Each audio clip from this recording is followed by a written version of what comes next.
I spoke to you about the issue of truth-telling, accountability, and reconciliation in our country. Today, I want to discuss with you another matter which is very close to my heart, which is the education of our children. I especially want to discuss this matter in the immediate aftermath of the primary 7 school leaving exams results. I'm very happy to be doing this in the presence of one of the most distinguished teachers this country has ever had, Silvano Yagi.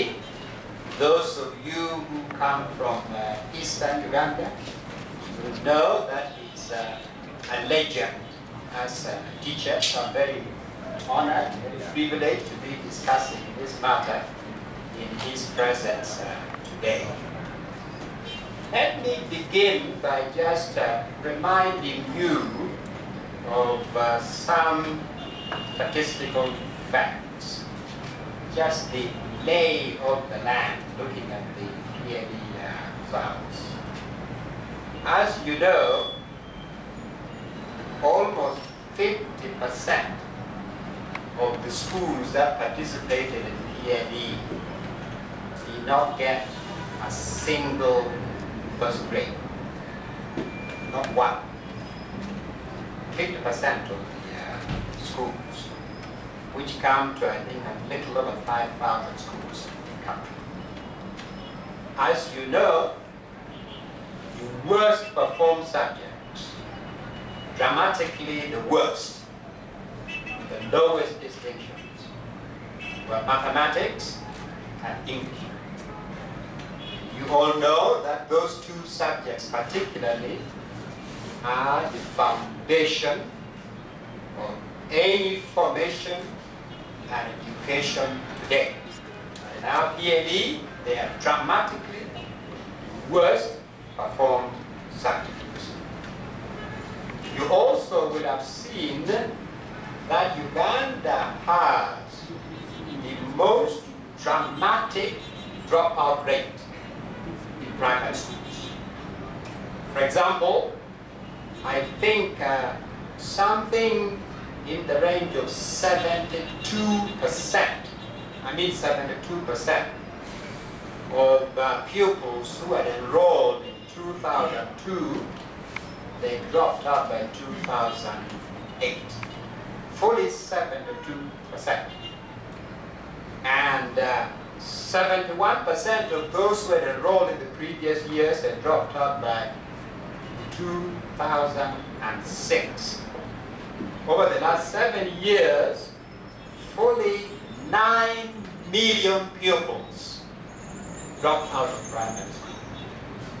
This is dramatic, which means the dropout rate is anywhere, as you can see from the statistics, from 70 to 80%. That's the dropout rate in our primary school. Of the schools that participated in the PLE, I think something in the range of 78.5% of the pupils attended PLE schools, the UP schools, the universal, so-called universal primary education schools. And only 7.1% of that number attained distinction 1, attained grade 1. 7.1%. And this, of course, against the backdrop of many private schools, the freshly minted private schools, easily attaining 80, 85, and a few, even 100% first grade. The situation gets more dramatic when you look regional across the country. especially in eastern and northern regions of the country, where the performance is dramatically poor and has been declining sharply over the years. Now, I could go on and give you illustration of the overall picture. What does this demonstrate? First, let me say I rejoice with the pupils who did well and obtained grade 1.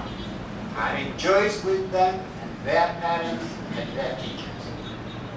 I extend to them my warmest congratulations. And you see the pages of the papers filled with celebrations and merrymaking all over the place. Those who did well, who got aggregate 4, aggregate 5, and so on.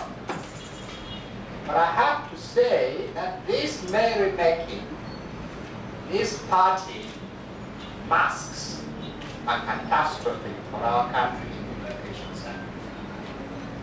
It masks a catastrophe for our country in the education sector. Just the statistics I've given you speak of that catastrophe. What does that translate into? First, it means that the so-called UPE is not offering any education worth the name to our children. Zero. Education is not about enrollment. It's not about your child going to a school and putting their name down and saying, I'm attending school. Education is about training, about learning, about developing your mind. In a word, education is about quality, the qualitative, progressive transformation of a young mind into a trained mind. That's what education is about.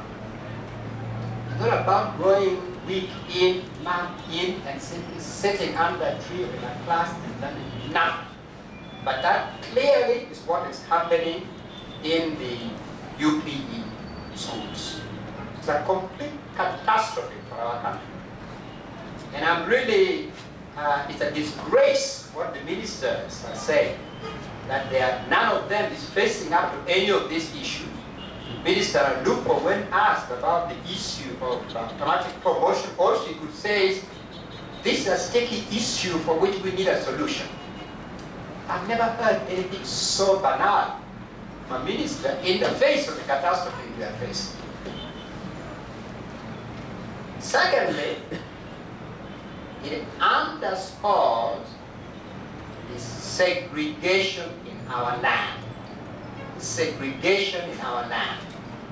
Because when you look at the patterns, the segregation is clear and massive. Along what lines?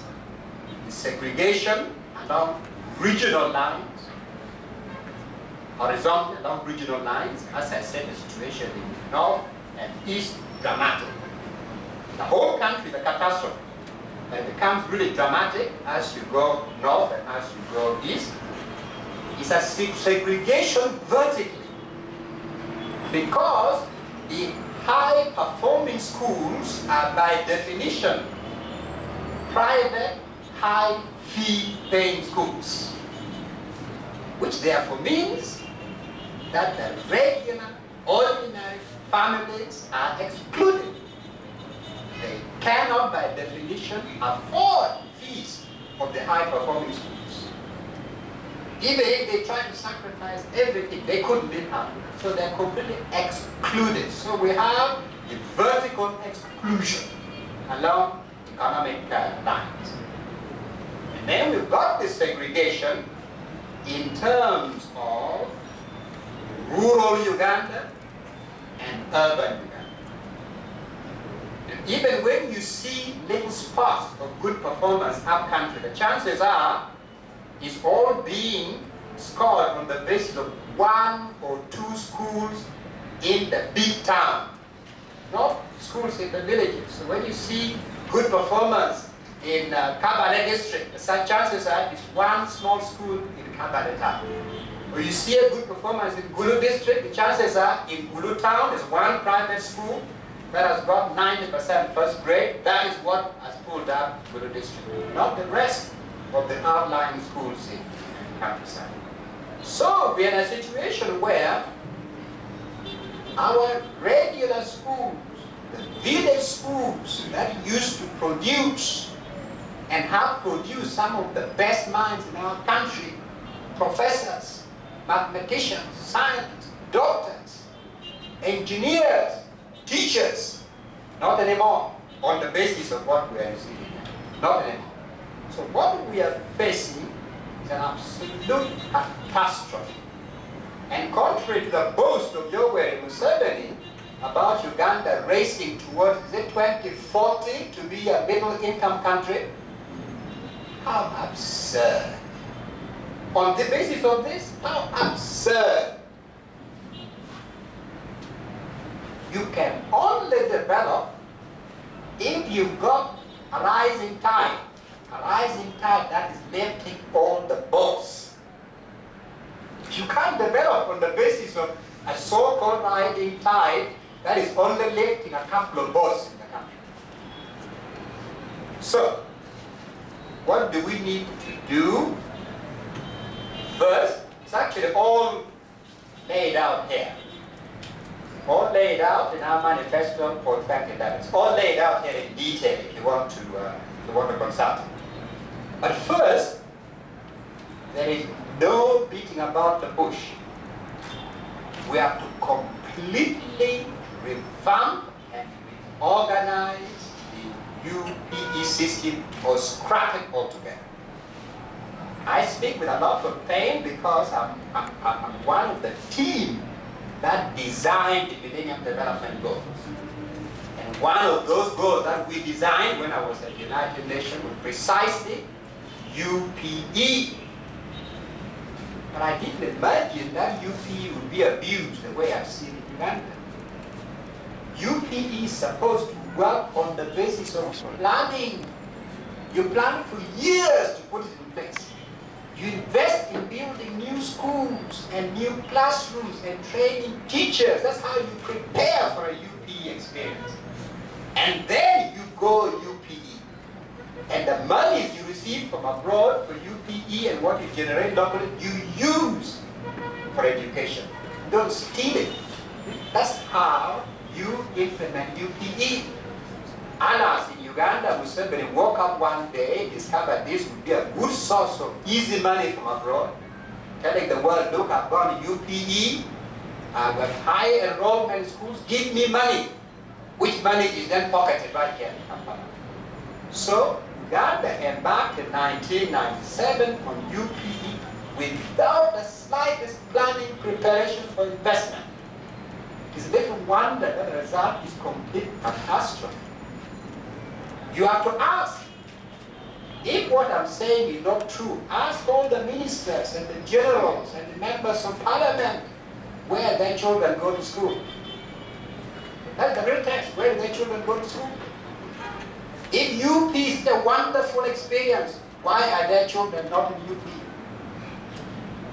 When I attended school, I was sitting in the same classroom with a child of a minister or a professor, somebody whose parents are peasants from the remotest corner of the country. We were all sitting in the same classroom because the schools around the country, competitive, had brought us there on the same footing. Not anymore. The children of those who have money now go to one set of schools. And then ordinary children go to no schools at all. It is called UP. That is what we are facing today. And so, the second thing to do